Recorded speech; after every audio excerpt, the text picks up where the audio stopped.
Welcome back, citizens, and thanks for watching. We'd like to thank all of our patrons and channel members. Thank you so much for your support.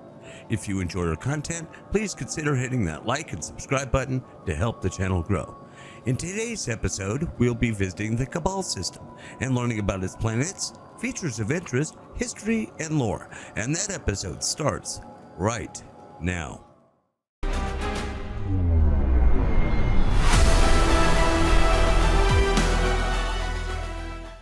The Kabal System is a small system consisting of a main sequence dwarf F-star orbited by 3 planets, 1 asteroid cluster, and 1 jump point within its 4 EU boundaries.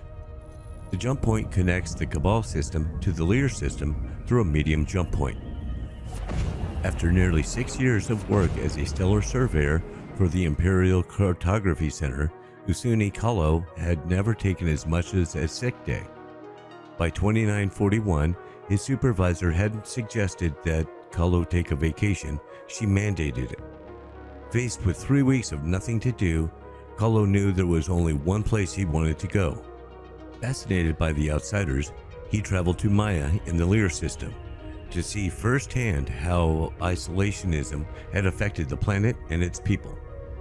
Unfortunately for Kalo, his attempts to talk his way past the traveler zone to get the real experience got him expelled from the planet. Still faced with a couple weeks of enforced downtime, Kalo took his time returning home to the Elysium system. As a member of the ICC Stellar Survey team, he was in the habit of scanning for new jump points, even when off duty. So on March 11th, 2941, when his scanners hit an anomaly that looked like a new jump point leaving the Lear System, Usani Kalo was professional rather than surprised.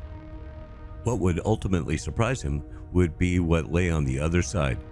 He learned that he hadn't discovered the system at all, only rediscovered it. Kalo took a number of initial scans which became known as the Kabal System, which Kalo named in the honor of the 27th century musical group. The scans found an F main sequence star, 3 planets, and an asteroid cluster. Upon returning to UEE space, he immediately reported the discovery and logged a special request that his ICC unit be assigned to scan and explore the system he discovered. The UEE granted Kalo's petition, and he returned to the system with the rest of his team shortly thereafter. Initial assessment of the system was overwhelmingly positive.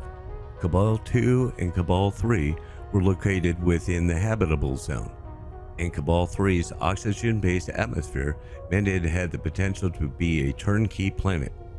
Excitement swelled among government officials, since finding a naturally habitable world would provide incredible benefits and resources without the expense of terraforming. Kalo and the rest of his team were immediately deployed to take more detailed scans of Kabal 3. The ICC standard protocol is to keep the initial assessment of systems confidential until further evaluations have been made and details verified. Yet somehow Kabal's assessment leaked. News about the existence of a planet that might be immediately habitable caused a media sensation.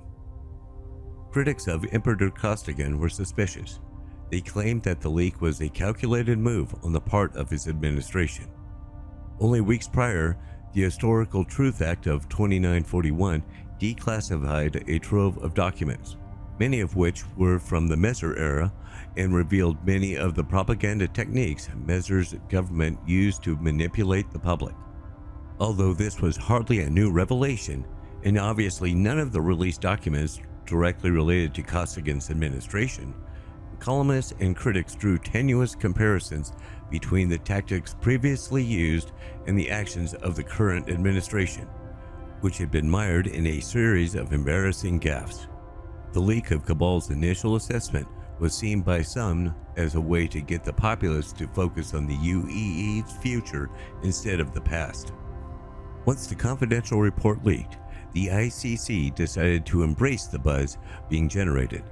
Usuni Kalo was even scheduled to tell his incredible discovery story to Beck Russum for the Empire Report exclusive. The event was hyped across the spectrum for days, and then abruptly canceled. When no official explanation was given for the interview getting canceled, rumors started to swirl. After the official assessment of the Kabal system was delayed, also for unspecified reasons, the Senate Subcommittee of the Interior decided to get involved.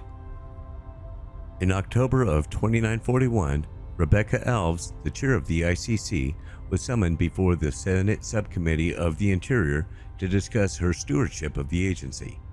Senators focused their inquiries on Kabal 3 and wondered why the system's official report was late. Alves dodged the questions, claiming that she couldn't discuss specifics until an official report was released. When pressed, Alves became more evasive. This drew ire from the senators, who openly wondered who was really running the ICC if its director couldn't provide a timeline. Alves' appearance before the Senate subcommittee was considered a disaster.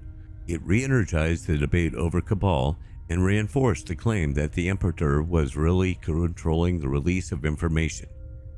Faced with the mounting public pressure, the ICC finally published their official assessment of the Kabal system in early November of 2941. Suddenly, it became obvious why there was so much secrecy surrounding the system. The report revealed that ancient, abandoned Tavaran cities believed to predate the First Tavaran War were discovered on Kabal 3. So, even though the planet was human habitable, no settlement would be established for the foreseeable future. Following the release of the report, the UEE government classified the entire system off limits to the public to maintain the integrity of this important archaeological site. It has remained restricted ever since. Kabal 1 is a small lumpy protoplanet sitting so close to the system's sun that it only takes 34 standard days to complete its orbit. The ICC's initial report on Kabal 2 drew comparisons to Mars. It's a terrestrial desert planet situated smack dab in the middle of the habitable zone, making it an ideal terraforming candidate. Yet the Tavaran never mastered terraforming technology, so it remained uninhabited while the rest of the system was under their control. Kabal 3 was the system's clear gem when it was rediscovered. Yet the hope of UEE establishing settlements on the planet was quickly squashed after abandoned Tavaran cities were uncovered, turning the planet into an archaeological site. Beneath a thick layer of native plant life that had reclaimed the cities, this Tavaran world was stuck in time. Buildings and houses were filled with various common goods. Ships sat quietly on landing pads.